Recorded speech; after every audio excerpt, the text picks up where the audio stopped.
fine, yeah. Okay, cool. The video is a little bit delayed, but the audio is perfect, so.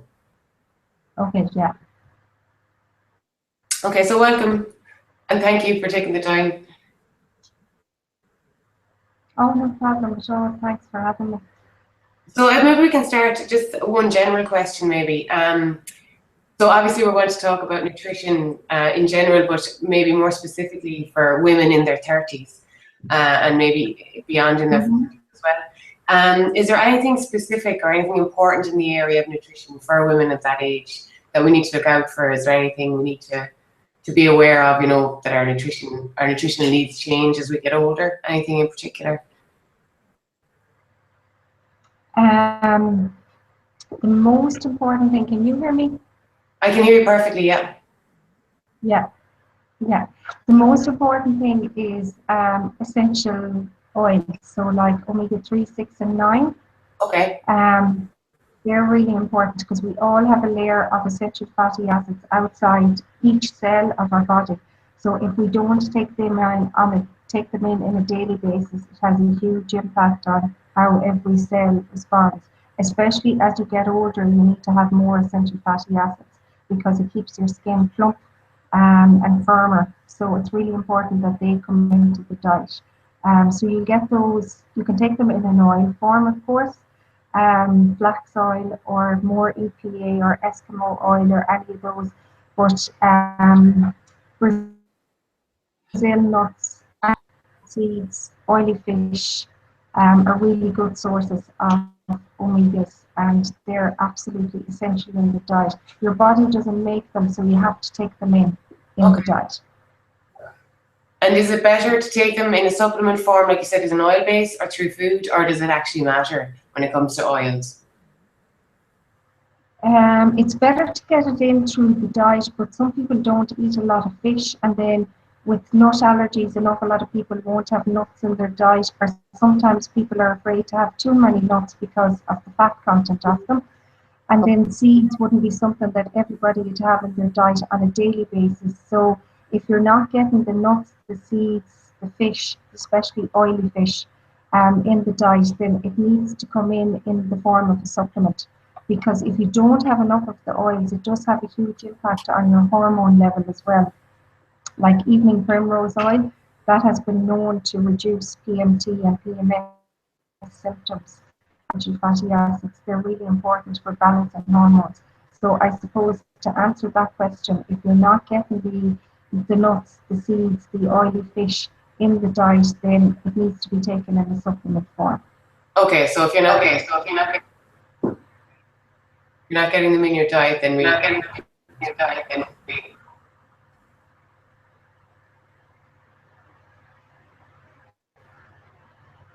Okay, great, thank you.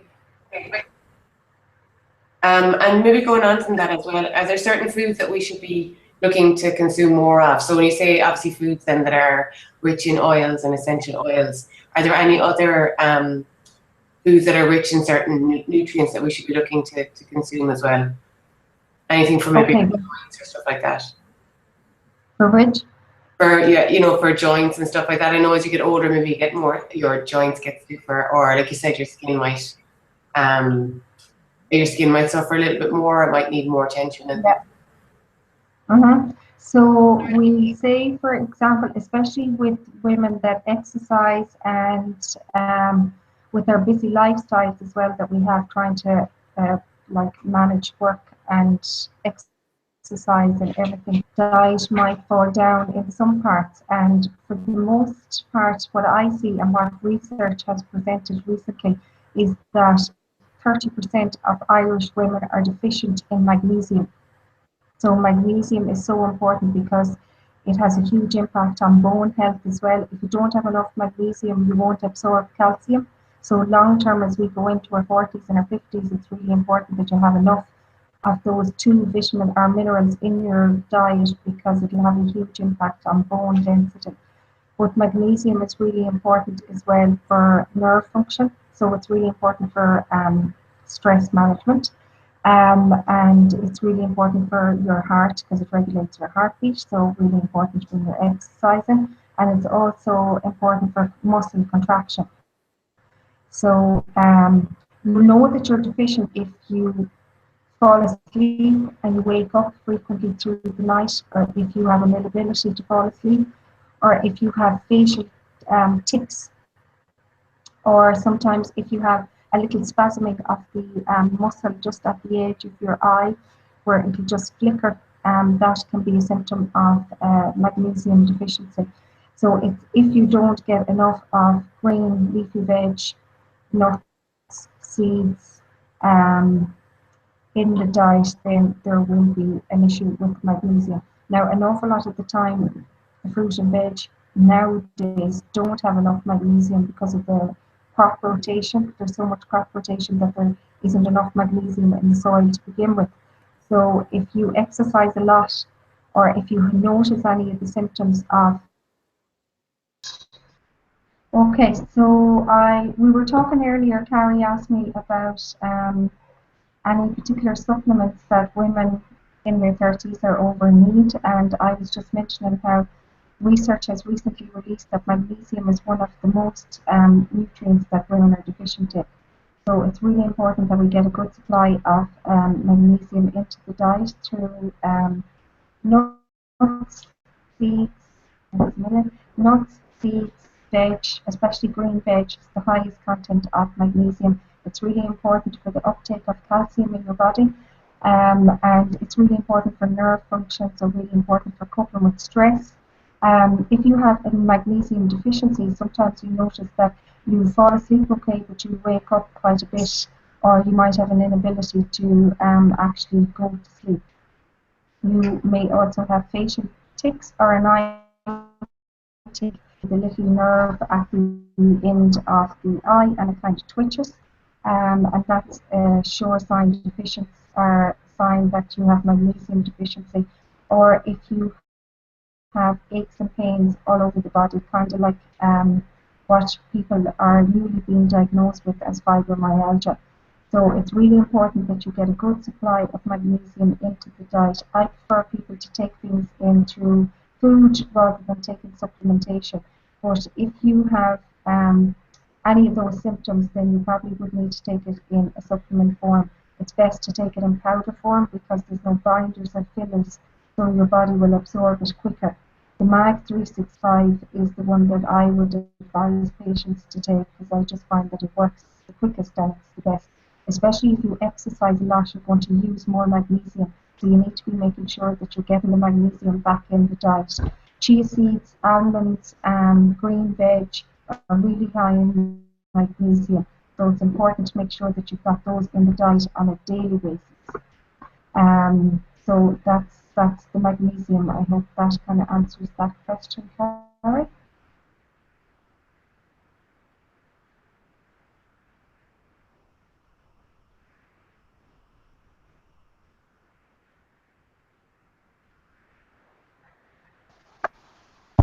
Okay, I'm off again. Yeah.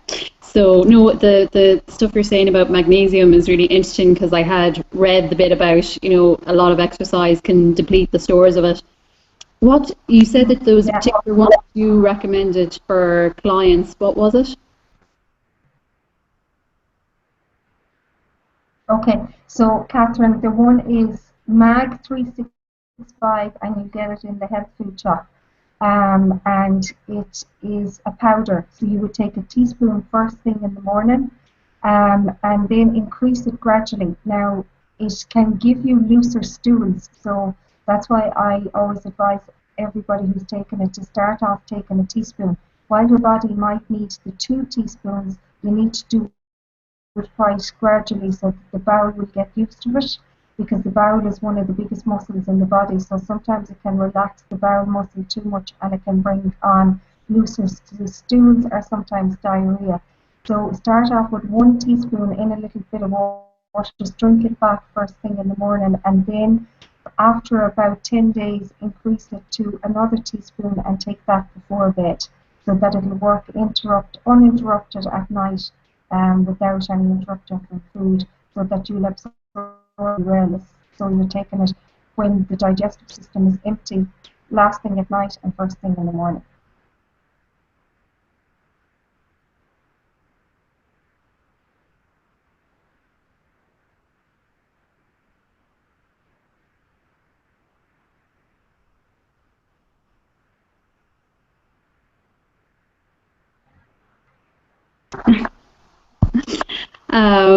Well, for the over 40s, is there anything you'd recommend nutrition-wise in terms of pre-menopause or preparing for menopause?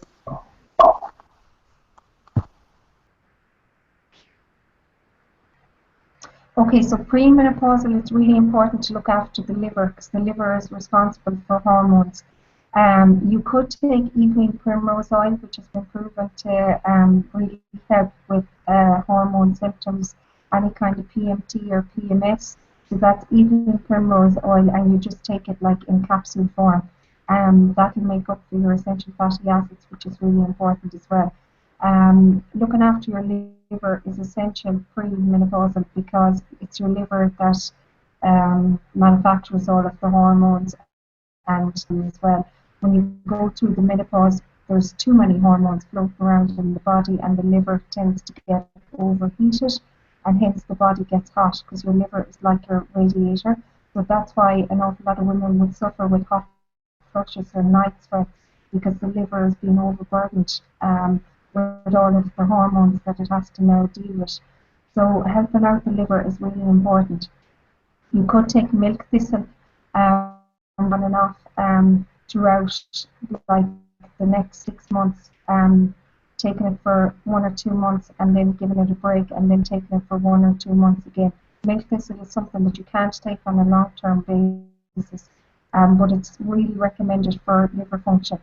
In terms of diet, reducing meat in your diet, especially hormone-based meat like chicken, because you're obviously going to consume the hormones from the chicken, and red meat because it's very difficult to digest, so it's putting more pressure on digestive enzymes and secretions from the pancreas and from the liver that have to get involved. Alcohol is another thing, and so obviously reduce that. So that you know the amount of units that you're having a week, and just like it's 6 glasses of wine is kind of the units over the week. So just being aware of that and watching the kind of unit intake, and like green veg, coniferous vegetables are really supportive for the liver because they really help cleanse the liver. If you do any juicing, carrot juice is brilliant. Carrot and ginger combined with apple and celery is really good, or even in a smoothie because it will really help to cleanse the liver as well. You could also do liver flushing. If you're interested in doing any type of liver flushing, you can let me know and I can send you on the information.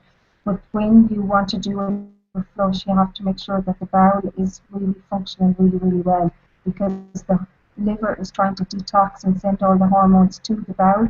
But if the bowel is not functioning properly, then the hormones get reabsorbed, the toxins get reabsorbed.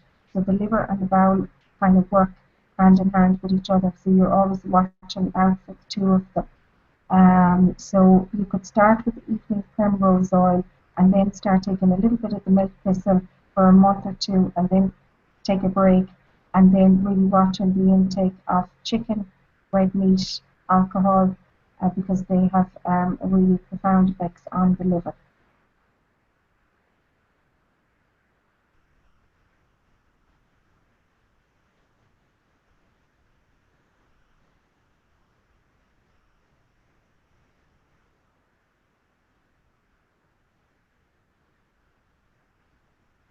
Yeah, I always use organic myself and try to, wherever I can buy it, I will buy organic, because if you look at some of the studies that Patrick Halford has carried out, he's a nutritionist in the UK, and he will always refer back to non-organic food and say that if you take non-organic food, you're obviously taking in the pesticides as well. So they're anti-nutrients.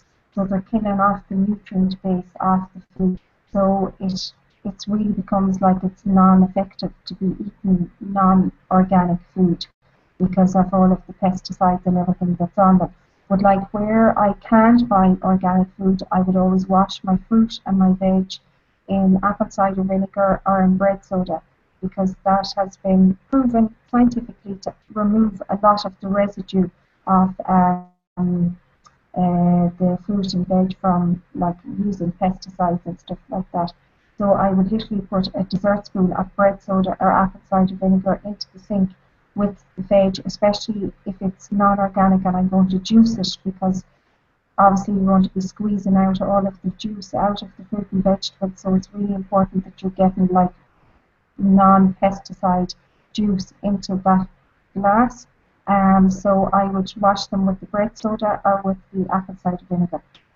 So I would really be focusing on organic veg, but I know it's expensive. So um, like if you know where your veg is coming from, great. But like if you don't, and it's just mass production, I just think you're having more pesticides than you're having good.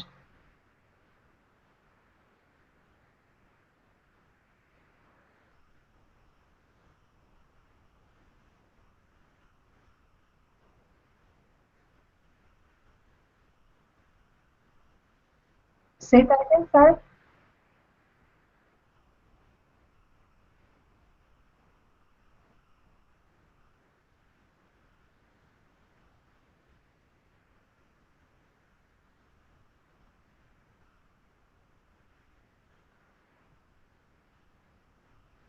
Yeah, I always like get them to make sure that they can source everything that they're getting, especially like meat, and to know exactly where it's coming from. But with veg as well, like if they know that, they haven't been sprayed to death or to an inch of them actually surviving, then obviously they're a lot better.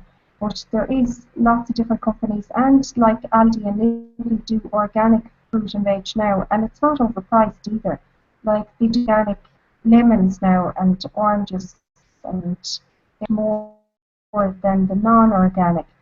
I know they all add up at the end of the shopping bill, but at least you know that definitely like local, as long as you know like what the farmer is putting on them. Agree with that, but like you do need to know, because sometimes we just haven't got a clue what things are being with, like grapes, for example, blueberries, strawberries, tomatoes, all of those little berries, and they're not washed individually, and we are consuming them. And that wasn't the case years ago. So, like, we really have to be vigilant with our food, I think.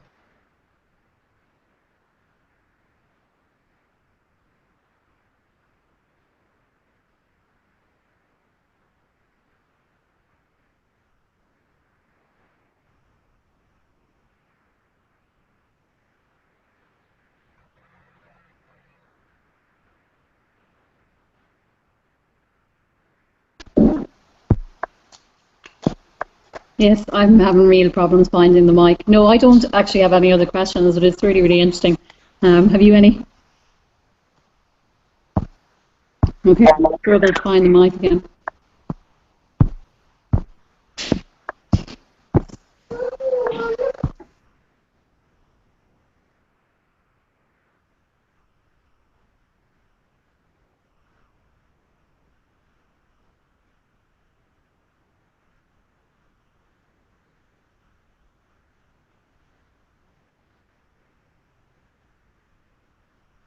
I'm based in Rinmore. My clinic is in Rinmore.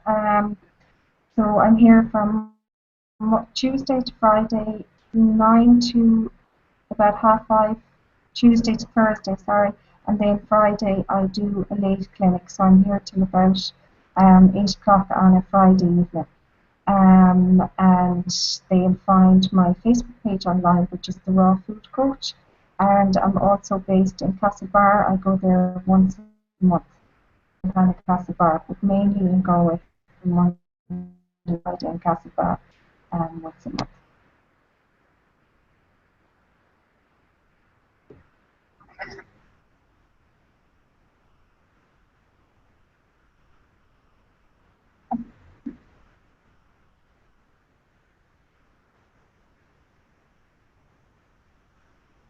Oh,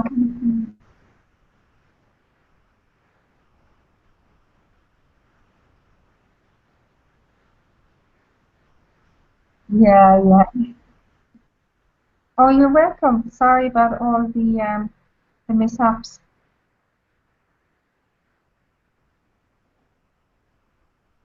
Yeah.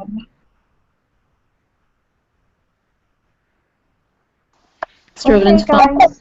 Thanks a million, Yvonne. Nice to meet you. Oh, yeah, you too, Catherine. Thanks.